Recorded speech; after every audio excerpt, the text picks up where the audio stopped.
Resign చేయడానికి particular reason ఏంటి? అంటే డెవలప్ అవుదామని రిజైన్ చేసారా? లేకపోతే పార్టీలో ఇప్పుడు అవినీతి ఆరోపణలు ఎదుర్కొంటున్నారు. మీరు ఈ పార్టీలో ఉంటే బ్లేమ్ గేమ్ వస్తదేమో, ఒక సేఫ్ జోన్‌లోకి వెళ్ళిపోదాం, సేఫ్ గేమ్ ఆడదామని మీరు ఇదంతా చేస్తున్నారని ఆరోపణలు. ఏం చెప్తారు? మీకొకటి నిజాయితీగా చెప్పేటువంటి ప్రయత్నం నేను చేస్తా.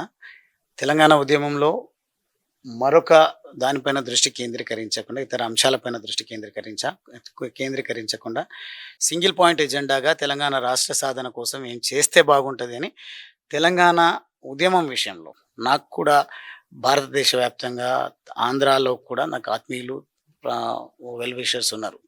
కానీ తెలంగాణ అంశంకొచ్చేవరకి ఎక్కడ కాంప్రమైజ్ కాకుండా తెలంగాణ రాష్ట్ర కా ఏర్పాటే ప్రధాన ఎజెండాగా పెట్టుకొని వెళ్ళడం జరిగింది. అప్పుడు నేను కొంత మా వల్ల కొంత ఇబ్బంది పడి ఉండొచ్చు. నేను తెలంగాణ అంశాన్నే సమర్థించుకుంటూ ముందుకు వెళ్ళడం జరిగింది.